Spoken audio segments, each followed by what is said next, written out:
Let's go. I got big dreams, I'ma do big things. Yeah, you see me on the big screen, looking so clean. I don't move slow, I move fast, right past anybody taking life for granted, yeah, that's too bad. I'd be grateful for everything that I have. You only got this life, you don't get it back. Tertolong Fabio Quartararo yang saingi Marc Marquez mati-matian, motor Yamaha masih penyakitan di mata pengamat MotoGP.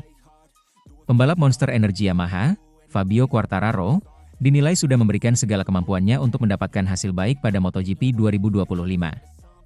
Rasa kecewa kembali didapatkan Fabio Quartararo dalam aksi terakhirnya di lintasan dalam seri IP Belanda di sirkuit Assen pada akhir pekan kemarin. Bagaimana tidak? Perjuangan mati-matian pembalap berjuluk El Diablo tersebut untuk tampil mumpuni pada babak kualifikasi membuahkan hasil yang manis. Quartararo melejit dan mendapatkan pole position atau start terdepannya sepanjang musim ini bersama tim asal Iwata, Jepang tersebut.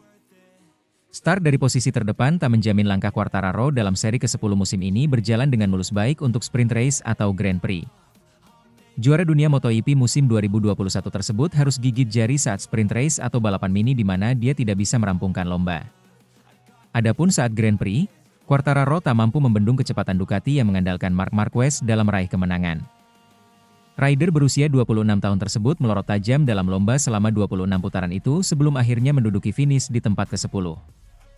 Sepak terjang Quartararo dalam balapan akhir pekan kemarin turut mengundang perhatian dari pengamat MotoGP Carlo Pernat untuk berkomentar.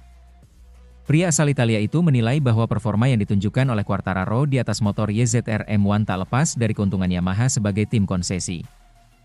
Tim berlogo Garputala itu mulai menunjukkan geliatnya dari ambisi Quartararo untuk menandingi kecepatan seorang Marquez di atas motor Ducati.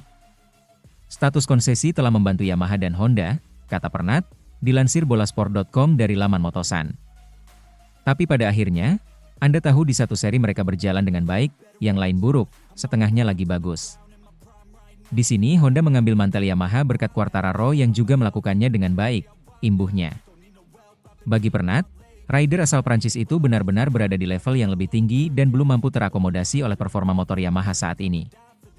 Sebelumnya, Quartararo sendiri juga sudah mengakui bahwa kuda besinya masih memiliki kendala teknis berupa chartering, frekuensi getaran pada mesin. Tapi kemudian, Anda tahu, Fabio adalah seorang juara, kata Pernat. Dia adalah salah satu fenomena seperti Marc Marquez, dan dia memberikan lebih dari yang seharusnya diberikan oleh motornya. Dan saya tidak tahu apakah itu cukup bagus, karena pada akhirnya dia bahkan tidak membawa motornya ke titik terendah.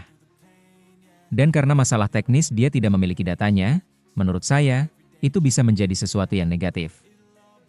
Mereka sedang menunggu untuk memiliki mesin V4 yang akan memulai debutnya, dan hampir pasti tahun ini kita akan melihatnya sebagai wildcard di Grand Prix. Tapi sekarang pasar akan menggila, karena sejujurnya kejuaraan dunia adalah milik Ducati, milik Marquez, imbuhnya. Sementara itu, Marc Marquez kunci poin penuh di seri Belanda strategi Damage Kuni juara dunia. Marc Marquez kembali membuktikan kelasnya di MotoGP dengan meraih kemenangan ganda di Grand Prix Belanda. Pembalap asal Spanyol ini berhasil menyapu bersih poin maksimal 37 poin dari sprint race dan balapan utama. Keberhasilan ini semakin memperkuat posisinya di klasemen sementara dengan total 300 poin. Yang menarik adalah pengakuan Marc Marquez sendiri soal strategi balapannya. Dia mengaku tidak terlalu percaya diri menghadapi sirkuit Assen sejak awal race weekend. Strategi Damage Limitation yang dipilihnya ternyata justru membawa hasil maksimal yang tidak terduga. Sirkuit Assen memiliki karakteristik yang berbeda dari sirkuit lainnya. Sirkuit ini dikenal sebagai sirkuit flowing dengan rata-rata patch yang cukup tinggi. Tikungan-tikungan lambat di Assen hanya ada beberapa saja, sisanya adalah tikungan cepat yang mengalir. Brembo sebagai pemasok rem tidak menyarankan penggunaan disc brake diameter besar di sirkuit ini. Hal ini berbeda dengan balapan di Mugello atau Aragon yang memungkinkan penggunaan disc brake lebih lebar. Disc brake yang lebih lebar memberikan modulasi pengereman yang lebih baik dan meningkatkan kepercayaan diri pembalap.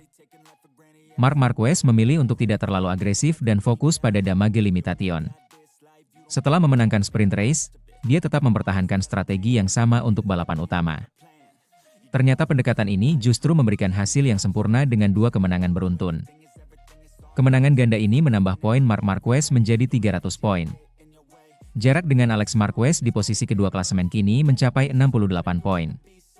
Keunggulan ini semakin memperkuat peluang Marc untuk meraih gelar juara dunia musim ini. Kemenangan Marc Marquez di Belanda mengajarkan pentingnya strategi yang tepat. Terkadang tidak selalu harus agresif untuk meraih hasil maksimal.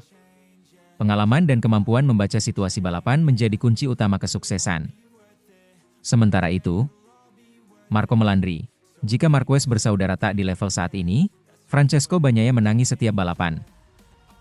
Ex-pembalap MotoGP, Marco melandri, yakin Francesco Bagnaia bakal menangi setiap balapan di MotoGP 2025 jika Marquez bersaudara tak di level saat ini. Sebab, Bagnaia masih jadi pembalap cepat. Bagnaia memang tampil kurang moncer saat ini. Dia bahkan baru menang 1 kali di MotoGP 2025. Ya, Bagnaia kalah saing dari Marquez bersaudara di MotoGP 2025. Marc Marquez kini bertengger di puncak klasemen dengan 307 poin.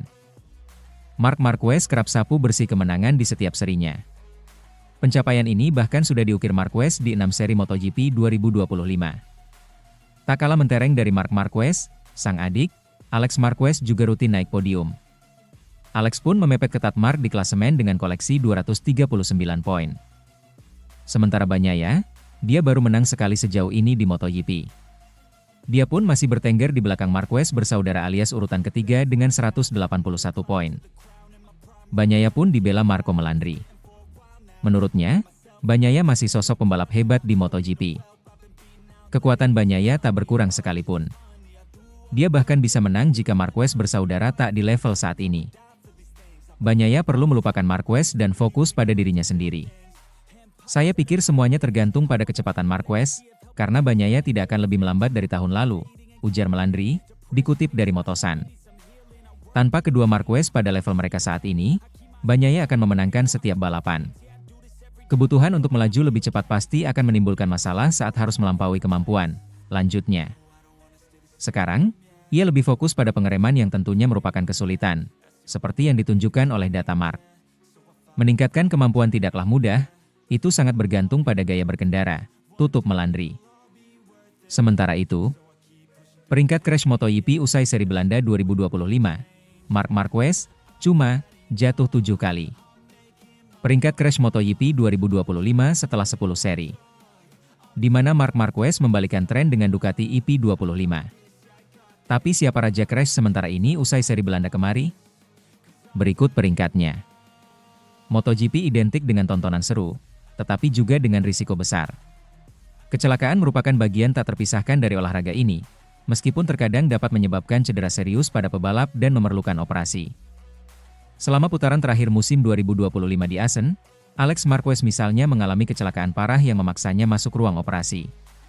Marc Marquez juga jatuh 2 kali, tetapi untungnya tanpa konsekuensi serius.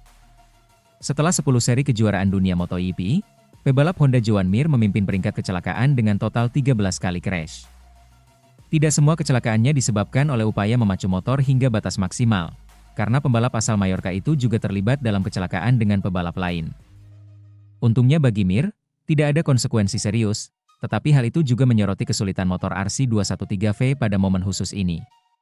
Namun, statistik yang mengesankan justru sebaliknya, Luca Marini belum mencatatkan kecelakaan apapun musim ini. Akan tetapi, ia mengalami cedera serius saat berlatih dengan motor Superbike untuk Suzuka 8 Hours. Di posisi kedua dalam peringkat kecelakaan adalah Brad Binder dengan 12 kecelakaan. KTM memperlihatkan bahwa mereka dalam masa sulit di kelas MotoGP, yang tercermin dari ketidakstabilan motor dan ketidakkonsistenan para pebalapnya. Alex Marquez, Ducati Gresini, dan Johan Zarco, LCR Honda, seri, dengan 11 kecelakaan.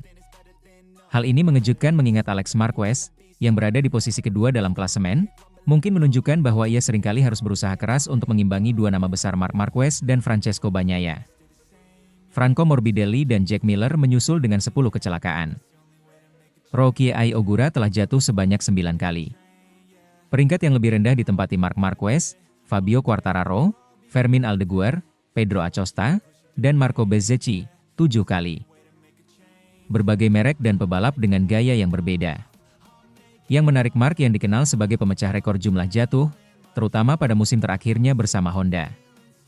Namun, tahun ini, ia menunjukkan bahwa ia tidak hanya mencapai tingkat kedewasaan yang lebih tinggi, tetapi juga selaras sepenuhnya dengan Ducati Desmosedici. Rekan setimnya, Pecco Bagnaia, hanya jatuh 6 kali, meskipun pada momen-momen penting seperti sprint race dan balapan utama. Hal ini membuatnya kehilangan beberapa posisi di klasemen. Raul Fernandez juga jatuh 6 kali, sementara Enea Bastianini dan Somkiat Chantra jatuh 5 kali. Miguel Oliveira, di sisi lain, hanya mengalami 2 kali kecelakaan, tetapi itu cukup untuk memaksanya absen di beberapa balapan karena cedera. Fabio Di Giannantonio, di sisi lain, hanya jatuh sekali di paruh pertama kejuaraan MotoGP 2025 ini.